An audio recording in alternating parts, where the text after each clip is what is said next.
एको පුබ්බේ චරිත්වාන මේ තුනං යෝ නිවේසති යානං හන්තං වතං ලෝකේ හීනමාහු පුතුජනං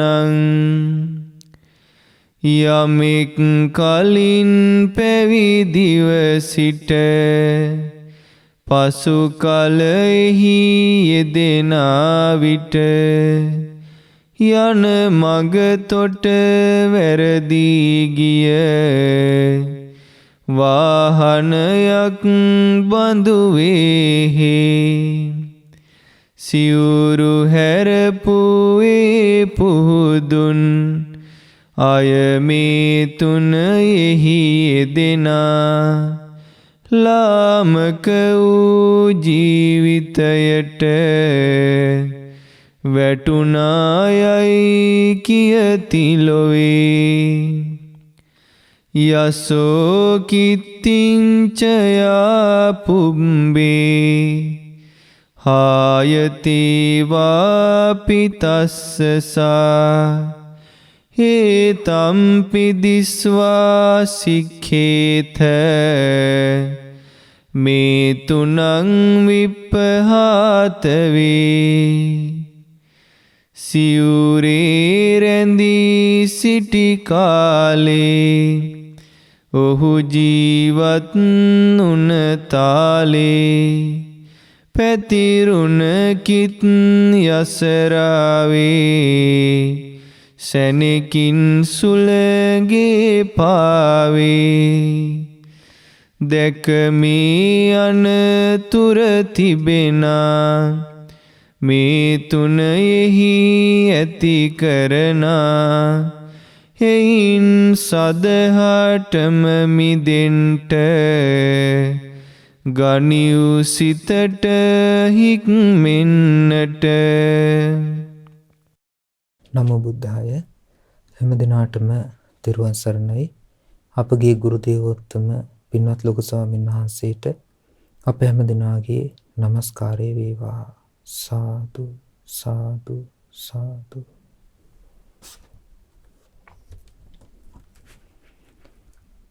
ශ්‍රද්ධාවන්ත පින්වත්නි, අපි මේ ඉගෙන ගන්නේ අද සුත්ත නිපාතේ අටක වර්ගයේ තිස්ස මෙත්තේ සූත්‍රය.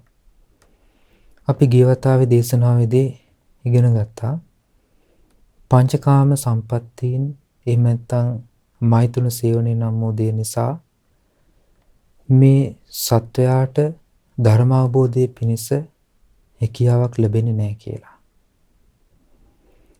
මේ දේශනාවේදී ඒ තිස්ස මෙත්තේ කියන යහළුවන් දෙදෙනාගේ පැවිදි බව අරබයා තමයි බුදුරජාණන් වහන්සේ මේ දේශනාව අදාළේ. ඉතින් අතීතයේ සමහර අවස්ථාවල එක් අවස්ථාවක තිබෙනවා සඳහනක් අපිට දකින්න ලැබෙනවා බුද්ධ දේශනාව තුළ සාරිපුත්ත මහරහතන් වහන්සේගේ ශිෂ්‍ය භික්ෂුවක් සිවුරු ඇරලා යනවා.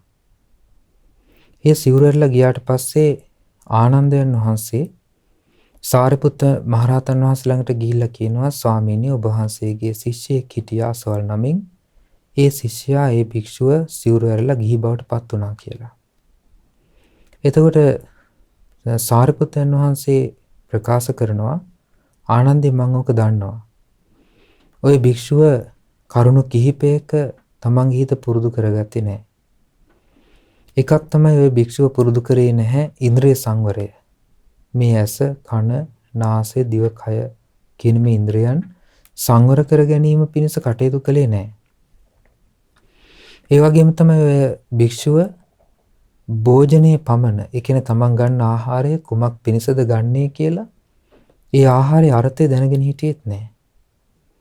ඒ වගේම ඔය භික්ෂුව නිදිවරාගෙන භාවනා කළෙත් නැහැ. රාත්‍රියේ පෙර යමත්, රාත්‍රියේ පසු යමත් භාවනාවෙන් වාසය කළේ නැහැ. නිදිවැරීමේ යෙදුන්නේ නැහැ. ඉතින් ඔන්න ඔය කාරණා නැති නිසා තමයි මේ භික්ෂුවට සිද්ධ වුණේ සිවුර ඇරලා යන්න. එතකොට බලන්න අපිට එකෙන් තේරෙනවා මේ බුද්ධ ශාසනය තුල හැමෝම පැවිදි වුණා කියලා. පැවිදි වෙච්ච හැමෝම රැඳෙන්නේ නැහැ. හැබැයි ශ්‍රද්ධාවෙන් පැවිදි වෙන්නේ. තමන්ට ධර්මය අවබෝධ කරන්න ඕනේ.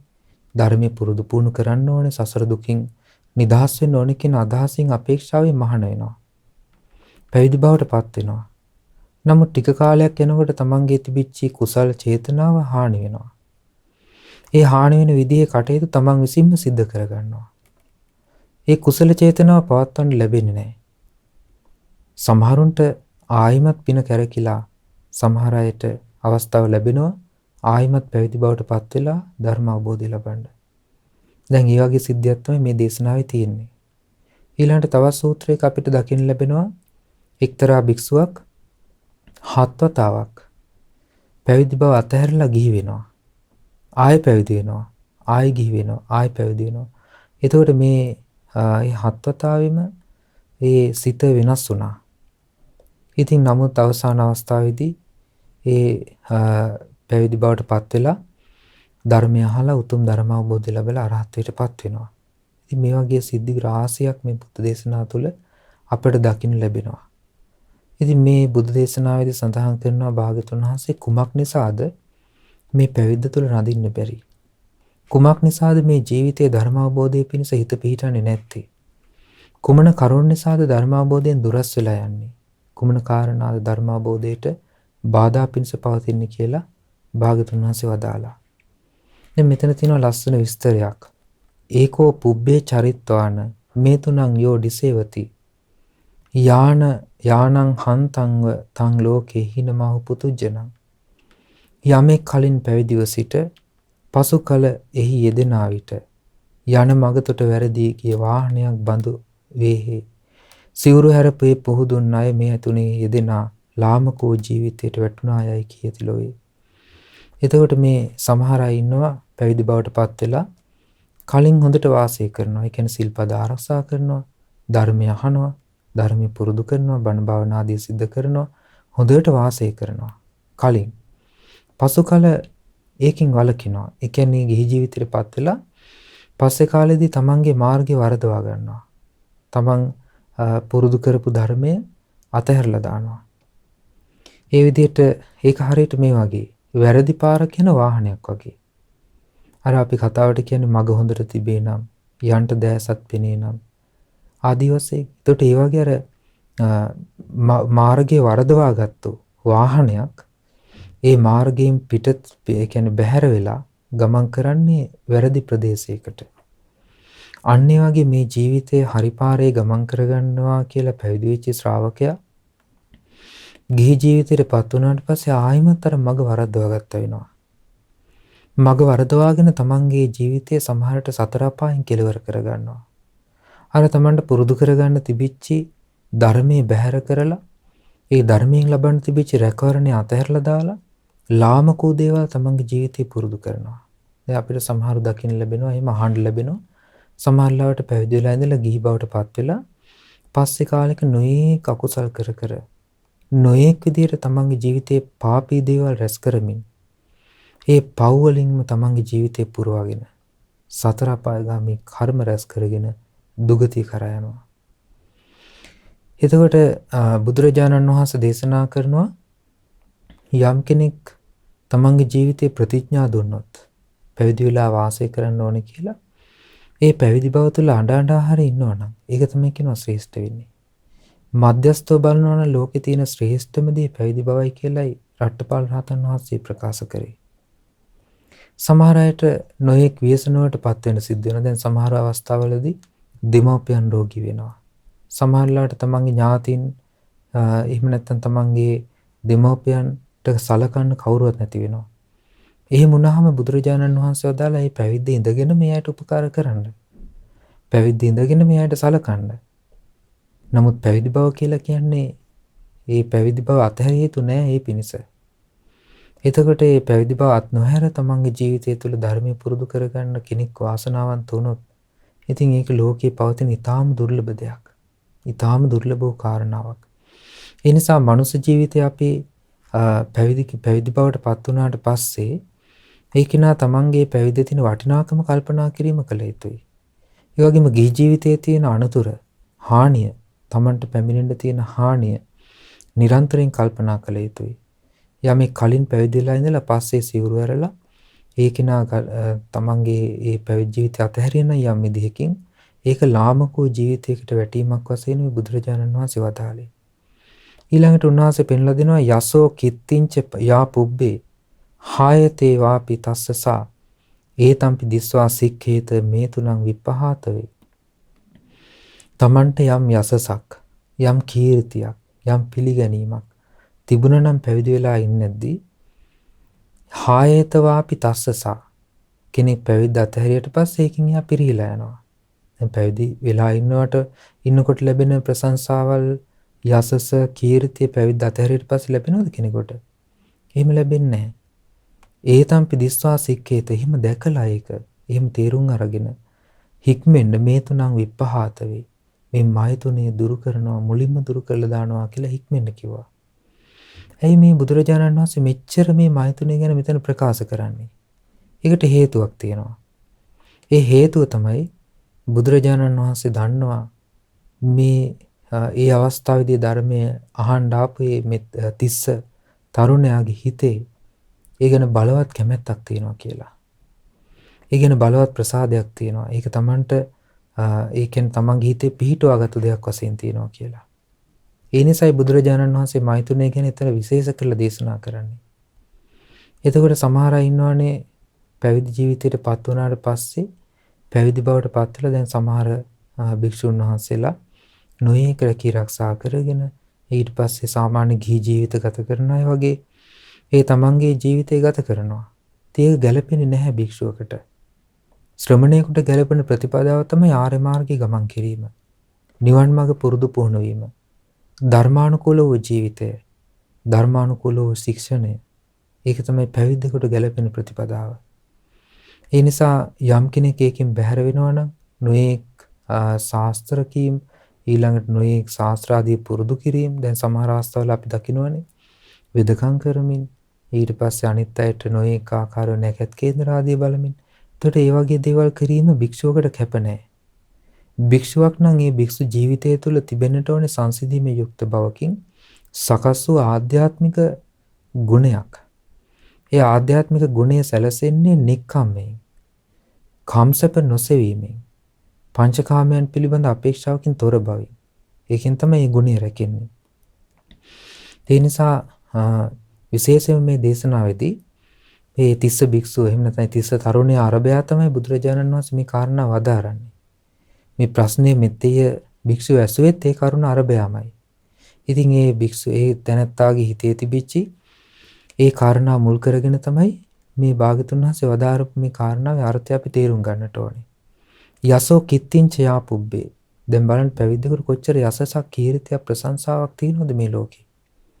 කොච්චර පිළිගැනීමක් තියෙනවද? වාහනයකට නැග්ගත් ඊට පස්සේ බස් එකකට නැග්ගත් ගමනක් ගියත් ලොකු පිළිගැනීමක් තියෙනවා. එතකොට ගිහි ජීවිතයට පත් වෙච්ච ගමන් ඒ ඔක්කොම අතහැරලා යනවා. ඒ නිසා හික්මෙන්න කිව්වා මේ මෛතුනේ අතහැරීම පිණිස. අපිට මේ ලෝකේ පෘථග්ජනින්ට අයිති දේවල් තියෙනවා පින්වත්නි. පෘථග්ජන ලෝකයට අයිති දේවල් තමයි පස්කම් සැපේ. අපි කලින් මතක් කරපු පංචකාම සම්පත්තීන් පෘථග්ජන ලෝකයට අයිති දේවල්. පෘථග්ජන ලෝකයෙන් බැහැර වූ දේවල් තමයි කාමයෙන් තොර බව, සංසිඳීම, ආධ්‍යාත්මික සුවය. එතකොට ඒක ලබන්න කෙනෙක් කැමති වෙනවා කියලා කියන්නේ අතිශය මේ ලෝකේ දුර්ලභ දෙයක්. දැන් අතීතයේ හිටිය සමහර අය හිටියා අතීතේ තමන්ගේ ජීවිතේ නැති වුණත් පැවිදි බව අතහරින්න කැමති වුණේ නැහැ. සමහර අයට නොයෙක් ප්‍රශ්න ආවා. එක අවස්ථාවක බහලා ඇති බුදුරජාණන් වහන්සේ වැඩ හිටපු යුගයේ එක්තරා පින්වන්ත මිනිසෙක් ගිහි භාර්යාවගෙන් සමු අරගෙන කියලා අවසර අරගෙන ඇවිල්ලා පැවිදි වුණා. ඉතින් පැවිදි වෙලා ටික කාලයක් යනකොට මේ ගිහි කාලේ භාර්යාවට අර තමන්ගේ පැවිදි වෙච්ච ඒ භික්ෂුව ගැන ඒ කලින් සැමියා ගැන ඉරිසියාවක් උපන්නා. මොකද්ද මෙයා ටික කාලෙකින් සමහරට ඇවිල්ලා ආයි වෙන ගෑනු කෙනෙක් අරගෙන යයි කියලා. මේ ඉරිසියාව ඇති වෙලා මේ කාන්තාව කලේ අල්ලස් දීලා මිනිස්සුන් එදෙව අර භික්ෂුව මරන්න. අවසානයේදී භික්ෂුව ළඟට ඒ සොරු කණ්ඩායම ගිහිල්ලා මර කණ්ඩායම ගිහිල්ලා මරන්න සූදානම් වෙනකොට උන්වහන්සේ කොහොම හරි පින්සෙන් වෙලා එක රාත්‍රියක් ඉල්ලගත්ත ජීවිතේ පවත්වන්න. එතකොට කවුද ඇහුවා එව්වේ මේ මාව මරන්න. කිව්වා ඔබේ ගිහි කාලේ බිරිඳයි මේ වුවේ. ඒතර මේ භික්ෂුව කම්පා වෙලා අඬ හිටියේ නෑ. මේ භික්ෂුව මොකද කරේ? තමන්ගේ කකුල් දෙක එතන තිබුණ කළු ගලකින් ගහලා කුඩු කරගත්තා. ඒ කුඩු කරගෙන ඒ සොරුන්ට කිව්වා දැන් මම පැනලා යන්න නැති බවට මේ සාක්ෂිය ප්‍රමාණවත්ද කියලා ඇහුවා. එතකොට ඒ හොරු කිව්වා ඔව් දැන් ප්‍රමාණවත්, දැන් නුඹට පැනලා යන්න බෑනේ. හැබැයි අපි හෙට උදේ මරනවා කිව්වා. එතකොට මෙහෙම කියද්දි මේ භික්ෂුව මොකද කරේ? තමන්ගේ අර කයේ තිබිච්ච වේදනාව දැන් හිතන්නකො හමුවෙන් මේ කකුල් දෙකට ගහලා කකුල් දෙකේ දණිස්සට කුඩු කරගන්නකොට තමන්ගේ අතින්ම කොයිතරම් වේදනාවක් දැනෙනවද? ඊළඟට තමන්ට ඒ වෙලාවේ කොයිතරම් කල්පනා වෙන්න පුළුවන් ඉඩකඩ තියනවද මේ තමන්ගේ භාර්යාව එවපු මැර කණ්ඩායමක් කලින් ගිහි කාලේ තමන්ගේ භාර්යාවයි මේ එවලා තියන්නේ කියලා ඒ ගැන කල්පනා වෙනවා. එතකොට ඒ සලකපු විදිහ කටයුතු කරපු විදිහ මතක් වෙනවා, ශෝක කරනවා. නමුත් මේ ස්වාමීන් වහන්සේගේ හිතේ එහෙම දෙයක් නැහැ. මේ ස්වාමීන් වහන්සේගේ හිත පිරිසිදුයි, පාරිශුද්ධයි. ඒ නිසාම උන්වහන්සේට පුළුවන් වුණා එදා රාත්‍රියේ ගෙවිලා අවසන් වෙනකොට උතුම් අරහත්ත්වයටපත් වෙන්න. ඒතකොට පින්වත්නි සොරු කණ්ඩායම රහතන් වහන්සේව ඝාතනය කළා පහවදා උදේ පාන්දර. ඝාතනය කරලා ගිහිල්ලා මේ අර ගිහි කාලේ බිරිඳට කිව්වා දැන් වැඩේ හරි. අපි මේ භික්ෂුව මැරුවා. ඒතකොට ඒ කාන්තාව කල්පනා කරේ තමන් එතකොට වෙන කෙනෙකුට හිමි වෙන එක තමන්ගේ ගිහි ජීවිතයේ ස්වාමියා, තමන්ගේ කලින් ස්වාමියා ඒක නැවැත්තුවා කියලා මෙයා සතුටු වුණා. නමුත් ආනන්තරී කර්මයක් කරගත්තු බවක්වත් තමන් මේ මහා පාපයක් කරගත්තේ මේ රහතන් වහන්සේ නමක් ඝාතනය කළේ කියලාවත් ඒ පිළිබඳ කිසිම දැනුමක් නැහැ. මේක තමයි පංචකාමයේ තියෙන බලවත් ආදීනවය. පස්කම් සැප සොයන්න ගිහිල්ලා තමන්ට වෙන හානිය. ඒ නිසා ඒ සොරු කණ්ඩායමත් ආනන්තරී කර්මය කරගත්තා. ඒ බිරිඳත් ආනන්තරී කර්මය කරගත්තා. ඒතර මේ විදිහට සතර අපායගාමී කර්ම රැස් වුණා. නමුත් අර ශ්‍රමණයන් වහන්සේ සසරින් නිදහස් වුණා. ඒක තමයි ආශ්චර්යවත් දේ. ඒ සියල්ල විඳ දරාගෙන නිදහස් වෙන්න පුළුවන් ශක්තිමත් හිතක් ඒ උත්තමයාට තිබුණා. අද කාලේ මිනිස්සුන්ගේ හිත හරිම ලාමකයි. පුංචි කාරණාවක් ඇති මහා ශෝකයටපත් වෙන්න. ශෝකයටපත් වෙලා අඬ වැළපි තමන්ට පිහිටක් හොයාගෙන නොයෙක් දේවල් පස්සේ දුවනවා. තමන් බාහිර දේවල් වලින් රැකවරණය හොයනවා. ප්‍රශ්නේ හටගත්තේ කොහෙද කියලා දන්නෙත් නැහැ. ප්‍රශ්නෙට විසඳුම හොයාගන්න ඕනේ කොමකින්ද කියලා තේරෙන්නෙත් නැහැ. ඒ සඳහා මාර්ගයක් ලෝකේ තියෙනවා කියලා විශ්වාසයකුත් නැහැ. බොහෝ පව් රැස් කරගෙන අවසානයේදී දුගතිගාමී කර්ම රැස් කරගෙන පුංචි ආයුෂය ගෙවලා මරණයටපත් වෙනවා හිස් සති. සතර අපායගාමී පුද්ගලයෙක් වශයෙන් මරණයටපත් වෙලා දුගතිය කරා යනවා. ඉතින් මේ විදිහට ඒ හානියෙන් වළක්වා ගැනීමටයි බුදුරජාණන් වහන්සේ මේ දේශනාවන් පවත්වන්නේ. මේ දේශනාවන් අපිට කියලා දෙන්නේ. ඒ නිසා අපේ ජීවිතේට මේ දේශනාවන් පුරුදු පුහුණු කරගන්නවා නම් ඒ අපි මේ කාරණාව නිතර සිහි කරන්නට ඕනේ. කුමක් පිණිසද බුදුරජාණන් වහන්සේ මේ ධර්මයේ වදාළේ කියන කාරණාව අපි නිරන්තරයෙන් සිහි කළ යුතුයි. ඒ සිහි කරමින් අපේ ජීවිතයට රැකවරණය හදා ගන්නට අපි කල්පනා කළ යුතුයි. ඒ විදිහට අපේ ආරක්ෂා උපකාරය අපි විසින්ම හදා ගන්නට ඕනේ. බුදුරජාණන් වහන්සේ වදාලා උදකංහි නයන්ති නෙත්තිකා උසුකාරා නමයන්ති තේජනං දහරුං නමයන්ති තච්චක අත්තානං දමයන්ති පණ්ඩිතා. උදකංහි නයන්ති නෙත්තිකා තමන්ට කැමැත්තෙන් වලට වතුර ගෙනියන්න කුඹුරු වැඩ කරන ගොවියෝ සූදානම්. ඒ අලවේලි කපලා තමන්ට කැමැත්තෙන් වලට වතුර ගෙනියනවා.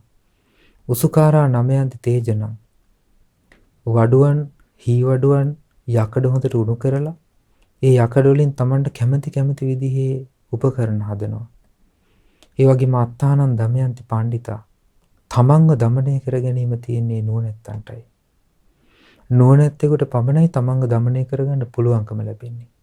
ඒ නිසා අපි නුවණැති භාවය කියලා කියන්නේ පින්වත්නි අපේ මහා ආශ්චර්යවත් දෙයක් අපේ ජීවිතය තුළ තියෙන. ප්‍රශ්න එනකොට ඒ ප්‍රශ්නේ අභිබවා යන්න ප්‍රශ්නෙන් ගොඩ එන්න අපිට විසඳුම හොයාගන්න උපකාර වෙන්නේ ප්‍රඥාව. ඒ ප්‍රඥාව උපදින්න ප්‍රඥාව නිවැරදිව පරිහරණය වෙන්න නම් අපිට ඒකට ධර්මයෙන් පෝෂණයක් ඕමනයි.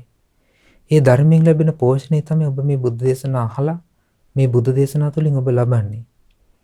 ඒ පෝෂණය ලබද්දී ප්‍රශ්න එනකොට ප්‍රශ්نين පැනලා යන්නේ නැතුව තමන්ට ඒ නුවණ පාවිච්චි කරලා ප්‍රශ්නෙට විසඳුමක් සොයා ගැනීමට ධර්මානුකූල විසඳුමක් සොයා ගන්නට පුළුවන්කම ඇති වෙනවා මේ විදිහට අපි ධර්ම ඉගෙනගෙන තිබීමෙන්. ඉතින් ඒ නිසා අපි කල්පනා කරන්නට ඕනේ මේ ජීවිතය තුළ ශ්‍රේෂ්ඨ බව කියන්නේ මොකද්ද? ලාමක බවකට පත් නොවි ශ්‍රේෂ්ඨ බවට පත් වෙන්නේ කොහොමද? අපේ ජීවිතයේ ශ්‍රේෂ්ඨ බවට පත් කරගන්නේ කොහොමද?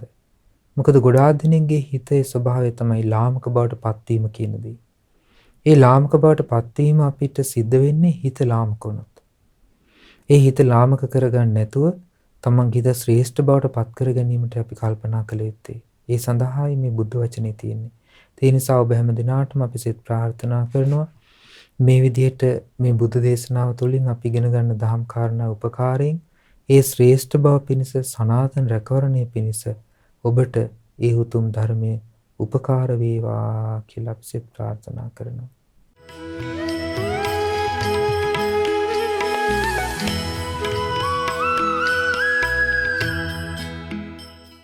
අද දවසේදී මේ උතුම් සදහම් දේශනාව සඳහා දායකත්වය සපයන්නේ එංගලන්තයේ පදිංචි පින්වත් සිතුමි සහ සෙවුනි කියන ඒ දරුවන් විසින් තමයි දායකත්වයේ සපයලා තිබෙන්නේ. රැස් කරගත්තු සියලු පුණ්‍ය ධර්මයන් සියලු දෙවියෝ අනුමෝදන් වෙත්වා. දෙවියන්ගේ ධාර්මික රැකවරණයේ ආශිර්වාදේ පවුලේ සියලු දෙනාටම සැලසෙත්වා. සියලු දෙවියෝ උතුම් ධර්මාවබෝධයෙන් සැනසෙත්වා. පින්වත් ලොකු ස්වාමීන් වහන්සේට මේ සියලු පින් අනුමෝදන් වෙත්වා. උන්වහන්සේ නිදුක් වේවා, නිරෝගී වේවා, සුවපත් වේවා. උතුම් ධර්මාවබෝධයේ පිණිස රැස් කළ සියලු පින් උපකාර වේවා. දායකත්වයේ දරන පින්තුන් නමින් මේ පරිලෝකීය ගුණපාල අරඹගේ පියාණන්ට, ඊබට් රාජපක්ෂ පියාණන්ට සහ රත්නසූරිය මිත්තනිවරුන්ට මේ පින් අනුමෝදන් වෙත්වා. ඒ පින්තුන් නමින් මේ ගිය සියලුම ඥාතීන්ට මේ පින් අනුමෝදන් වෙත්වා. ඒ අයගේ පරලෝක ජීවිත සැපවත් වේවා, සුවපත් වේවා. සංසාර දුකින් අත මිදෙන්නට රැස් කළ සියලු පින් උපකාර වේවා. සෙවුනි දියණියට, සිතුමි දියණියට සහ එම පවුලේ සියලු දෙනාටත්, සුජීවත්ව සිටින සමතරා රත්නපාල මෑණියන්ට, කරුණා අරඹගේ මෑණියන්ට සහ ප්‍රේමවතී මහත්මියටත් මේ පින් අනුමෝදන් වෙත්වා. හැම දිනම නිදුක් වේවා, නිරෝගී වේවා, සුවපත් වේවා. කරන යහපත් ධාර්මික කටයුතු ਸਰව ප්‍රකාරයෙන් සාර්ථක වේවා. හැම දිනාටම උතුම් ධර්මාවබෝධයේ පිණිස රැස් කළ සියලු පින් උපකාර වේවා. මහමෙවුනා වාසී සියලු මහා සංඝරත්නයට, අනගාരികා මෑණියන් වහන්සේලාටත්, පැවිදි අපේක්ෂක දූ දරුවන්ටත් මේ පින් අනුමෝදන් වෙත්වා. ශ්‍රද්ධා කාර්ය මණ්ඩලයේ සියලු දෙනාටත් මේ පින් අනුමෝදන් වෙත්වා. ශ්‍රද්ධා මාසික ධර්ම දාන සමාජිකත්වයේ දරන සියලු පින්තුන්ටත් නොයෙක් අයුරින් උපකාර කළ හැම දිනාටත් මේ පින් අනුමෝදන් වෙත්වා. හැම දිනාටම උතුම් ධර්ම අවබෝධයම සැලසේවා. හැම දිනාටම තෙරුවන් සරණයි. නමෝ බුද්ධාය. මෙවැනි වටිනා ධර්මදේශනා නැරඹීමට ශ්‍රද්ධා YouTube චැනලය සබ්ස්ක්‍රයිබ් කර සීනුව ලකුණ ඔබන්න.